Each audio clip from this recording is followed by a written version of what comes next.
Hi, my name's Francesca, and for today's Empower Amsterdam weekly online chat, we're super delighted to welcome Imola Komuves, who will be talking us through ways to maintain hopefulness and to be hopeful in times of difficulty. We think it's going to be a really insightful talk as we enter month 10 of our pandemic. This year, Empower Amsterdam's goal was to create a community, and this has become even more important during the periods of lockdown that we're facing. In their weekly online chat, we try to take a different topic each week where you receive advice from experts and have the chance to talk about the topic amongst yourselves in small breakout room sessions afterwards. As I've mentioned, we record these sessions and they'll be available on our YouTube channel from tomorrow onwards. So please feel free to share this talk and any of the others that you will see on our channel.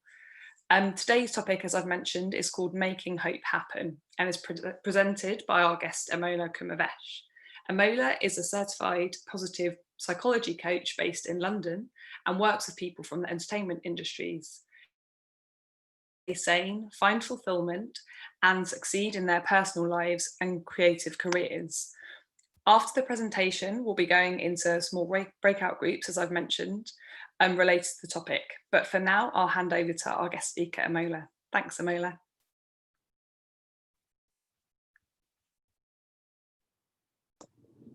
Unmute. Thank you very much, Francesca. Thank you very much for the invitation, and I'm so excited to be here. So I will now share my screen. I will jump straight in because we are, isn't it, a bit late. Okay, share screen. Share. So, yes, thank you. A little bit about me. I am the founder of Street Level Redefined, a coaching practice dedicated for people in the entertainment industries. And I am delighted to be here today to speak about hope. What we will cover today. So I will speak a little bit about my journey with hope and its connection to immigration. Then I will turn to discussing what is hope, what are some of the ways to find hope, and what are some of the ways that you can activate hope. Before I go any further, I would like to invite you to answer the question, on a scale of 1 to 10, how hopeful are you about the future? Your answer to this question is very important because it determines how you feel and what you do with your life, and how you feel and what you do about your current challenges.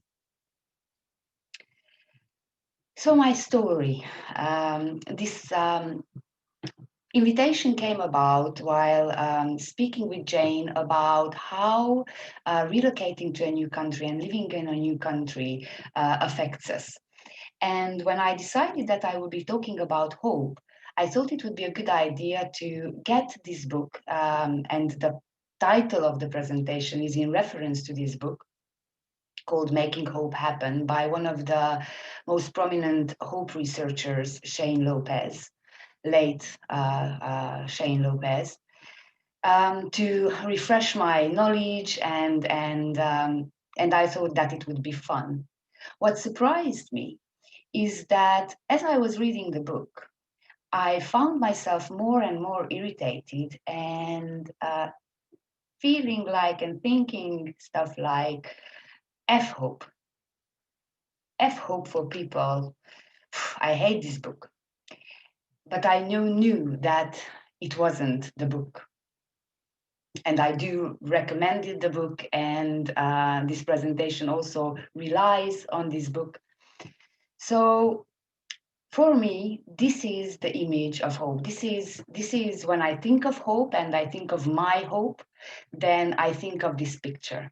And this picture was taken a few months before I left my home country and I headed for Britain. I consider myself a very hopeful person. My motto in life has always been this quote from Martin Luther King: faith is taking the first step, even when you cannot see the whole staircase. And this picture was taken as one of me and one of my good friends were taking a walk in the woods, and we sat down in a little spot to speak about our future goals, what we were hoping to happen. And he snapped this picture, unbeknownst to me, while I was speaking about my relocation to Britain and what were my dreams and hopes as to what I am going to achieve. So, how does such a hopeful person get as low on hope as I did? And the more I thought about it, the more it became more clear to me that it was the changes that came with immigrating to coming to a new country and then going through the process as we do of starting over from zero, of the added uncertainty of not knowing anybody and having to set yourself up in a completely new environment, in a completely foreign environment. The way our priorities change, that suddenly we have to think about how we are going to make ends meet, about safety and security. We also lose our reliable social support network, family and friends, and therefore that leads to a sense of not belonging and then finding ways to fit in. And it also, for me, it raised questions about who am I? What do I stand for? And as I thought about it further, I was reminded by Maslow's hierarchy of needs. This is theory of self-actualization, how to reach your full potential. And according to it, you need to fulfill a series of needs in order to reach that full potential. The way this theory is generally presented is that you need to attend and achieve these, satisfy these needs in a specific order. First, the basic needs of physiological needs like food and warmth and shelter. Safety needs, security, safety, then the psychological needs of belonging and accomplishment, and on top of that, self-fulfillment. But as it turns out,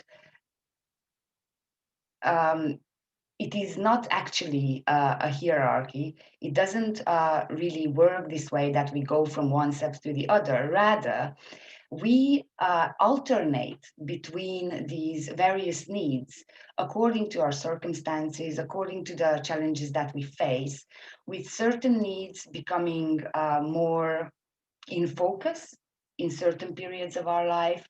And generally, we tend to attend to all of these needs to various degrees. So, for instance, when I relocated to England, then I was attending to my self fulfillment needs. However, when I got to England, it turned out that I had to attend to safety and shelter and find a job, and after losing one, and so my priorities completely changed, and this affected the way I saw what I could do next, and it also affected my hope. So we all have an idea about what hope is. And for instance, where would you say hope is located in your body? Is it in your heart? Is it in your head?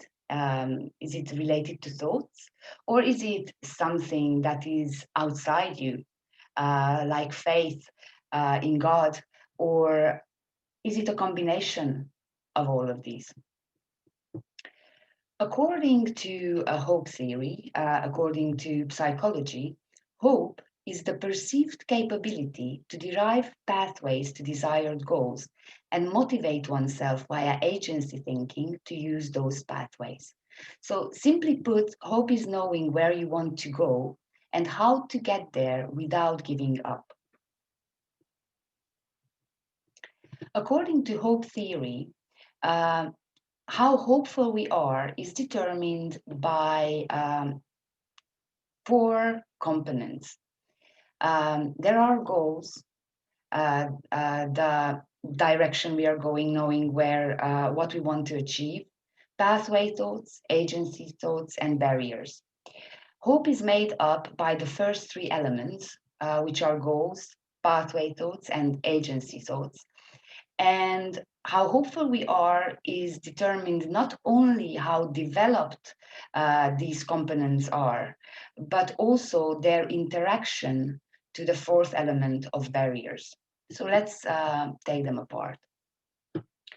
When we think of the future, we always have a goal in mind. We always aim from a point A to a point B. For instance, whether it is what I am going to get for lunch, or looking for a new job, or planning to become successful in any given field, we are always trying to get from a point A to a point B.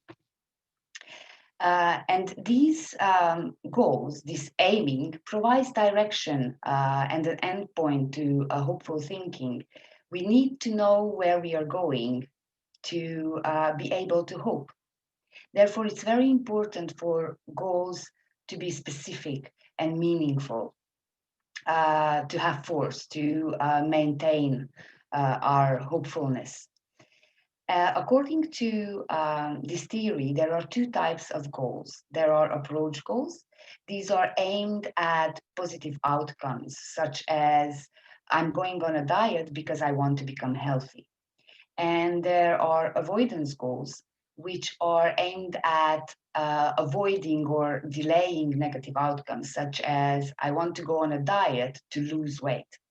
The difference between these two is that approach goals create excitement, and excitement creates motivation to keep going, while avoidance goals create worry, and therefore they create almost as an additional inner obstacle in our way. The pathways. So when we think of a goal, when we aspire to achieve something, then we usually think of the ways we can get there. And the pathways refer to the routes that we take to achieve our desired goals, and also our perceived ability to create these routes. This ability is that of adapting and knowing that there will be obstacles, and still coming up with new ways and alternative ways to get to where we want to be despite the obstacles. Agency refers to our perceived ability to shape our life.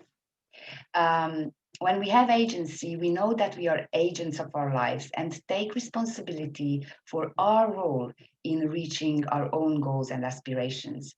Over time, this attitude, this way of thinking leads to the capacity to motivate yourself to persist despite obstacles.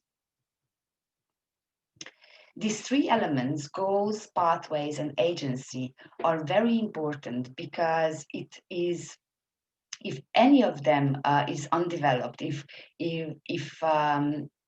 we are not clear in our goals, or we are struggling to find ways to achieve our goals, or if we don't believe in ourselves, then it will be very hard to sustain goals. So we need to first find out where is the problem, and then consciously intervene to strengthen that element in order to sustain hope. Barriers are any problem or obstacle that we face. These barriers can be internal or external. And the interesting thing is that the more hopeful we are, we we deal with barriers differently based on how hopeful or we are or we are not. For instance, if we are hopeful, it is more likely that we will not be so affected by the barriers, because we all get depleted by obstacles. We all get a negative feeling when we face a challenge or an obstacle. But if we are feeling hopeful, then it is more likely that we won't spend too much time worrying and stressing, but we will take action. We will try to look for ways to overcome those barriers. And that will create positive emotion and build our confidence and keep us going. But if we feel hopeless, then we may become passive.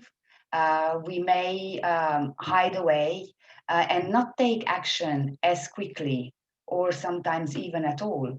And that generates more and more negative feelings, and which are an obstacle to being hopeful and keeping going. So, for example, some examples of barriers. First of all, there is the pandemic. That is in itself a possible barrier. And other examples are ongoing stress and overwhelm, lack of a reliable social network that can support you, unhelpful critics and naysayers. These critics can be internal or external, lack of belonging and purpose, and the passivity that I mentioned earlier. Having said all of that, it is important to touch a little bit on mindset, because mindset refers to the beliefs that we have about ourselves.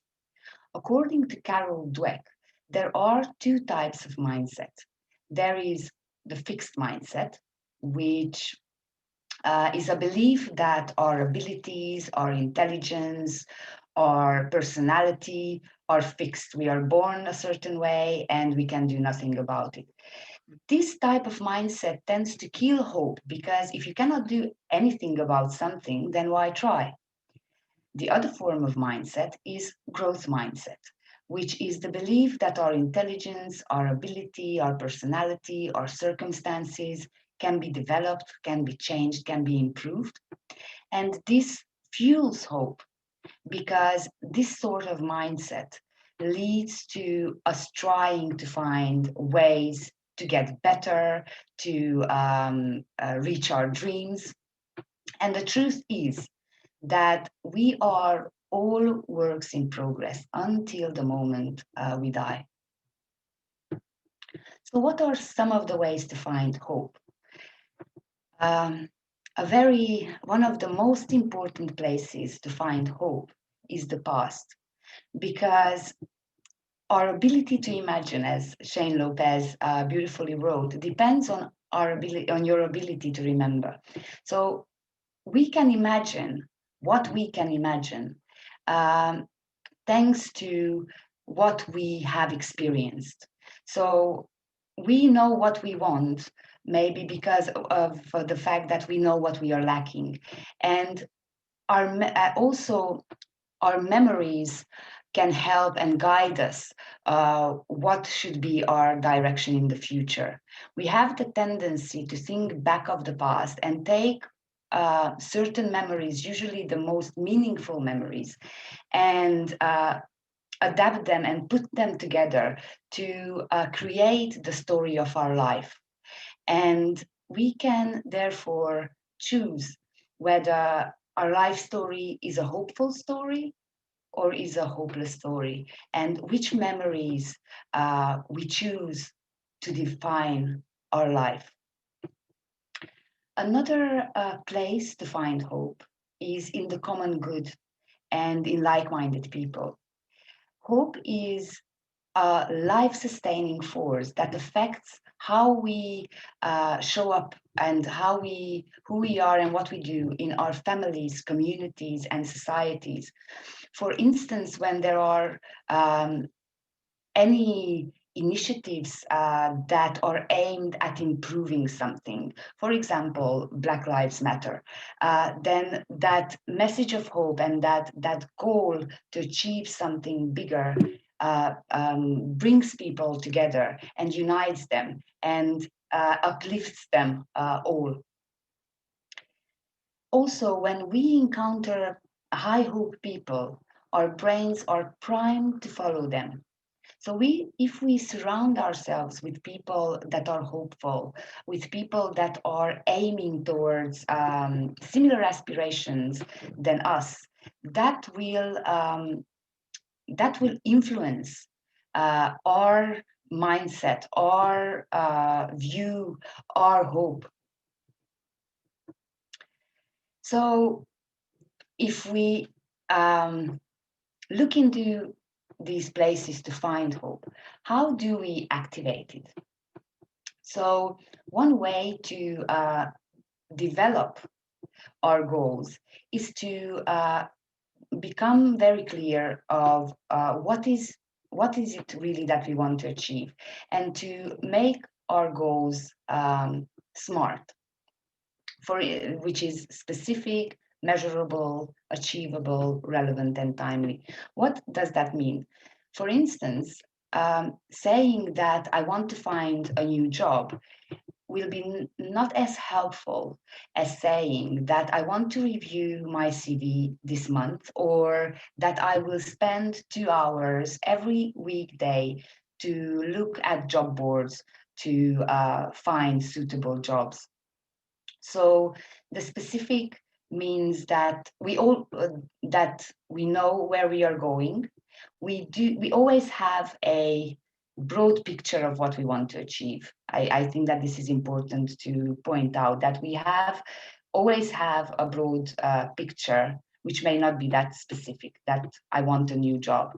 But um, a good goal to aim for is a smaller goal that can be specific, that can be measurable, so that we know which are the milestones that show that we are progressing, that they are achievable, that we are not trying to,